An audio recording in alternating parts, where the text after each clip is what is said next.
Hi and welcome to AFTV. I've got Turkish with me. We've just beaten Liverpool at the Emirates 3-2.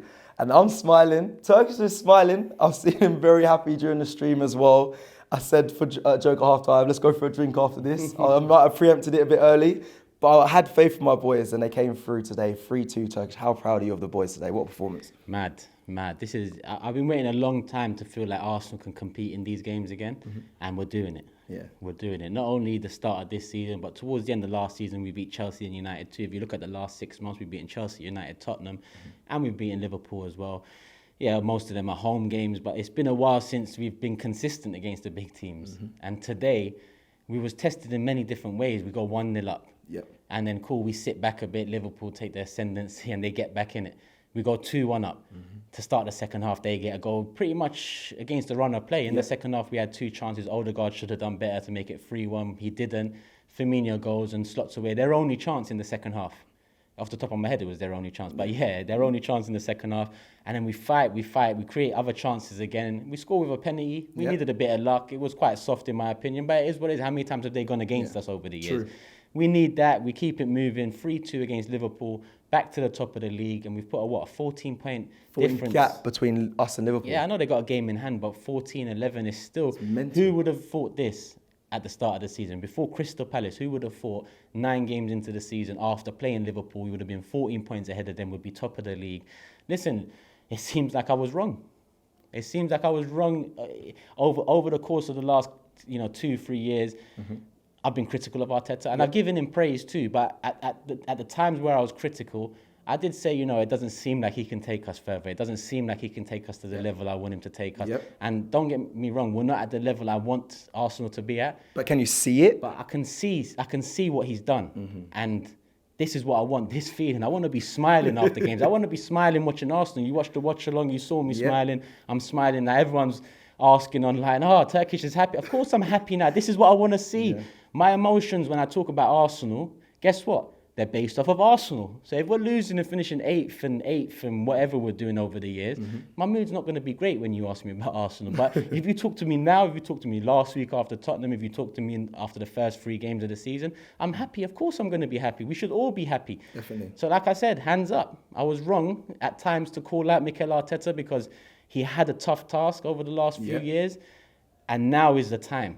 This season for me was the season, the 3rd year of the process, as it's called. You spoke about it a lot before the season started. And it's time to really, set our foot into the right direction. And firstly, that was Champions League football, get that back and close the gap to the top.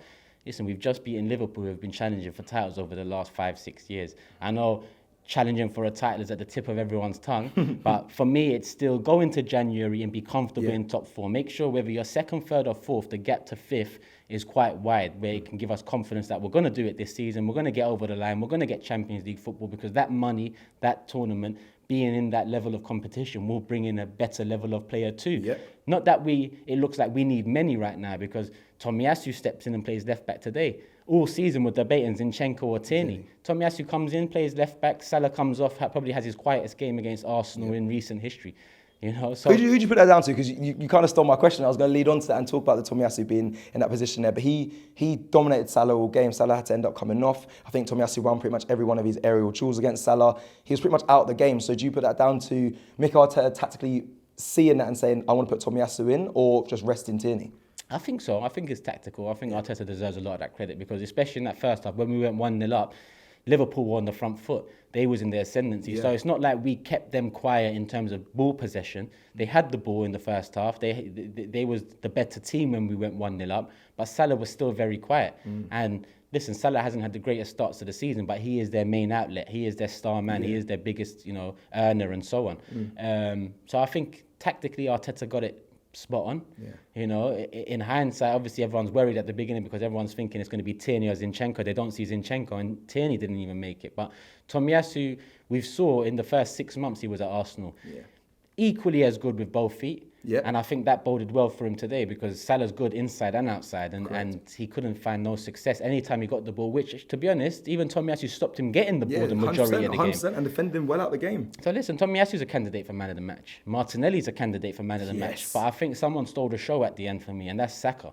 because that penalty was a big penalty. And I think at the beginning it seemed like, Odegaard wanted it. It wasn't a big thing, but Saka just came, took the ball. Put it down. And from the end of last season, that's what he's been doing with the penalties. He's been taking the big ones. And today was a massive one as well. 2-2, you're at home against a Liverpool side that everyone's assuming your favourites going into the game. Yeah. And I guess rightly so considering form. Yeah. But he buried it. Keeper guessed the right way, but there's nothing you can do about it. So as much as Martinelli was probably my man of the match up until that penalty, I think the moment itself, not necessarily the penalty, the pressure of it, and Saka, young man, young shoulders. We saw what a missed penalty has done to him in the past. He doesn't give a shit. Puts it down, buries it. We win 3-2. We move. Turkish, let's go have our drink. Congratulations. On you, yeah? On you, yeah. That's the main question. If a man's saying let's go for a drink, I'm thinking, cool. Well, it must be on you then. No, on me, man. It's gonna be a good rest of the weekend. Remember that. I'll update you on Big Six if he's paid for it or not. Respect. Shop for AFTV merch at shop.aftv.co.uk. Subscribe to us on YouTube. Follow us on Instagram, Facebook, Twitter, TikTok, Snapchat, and Twitch. We've got content for every platform, so check it out.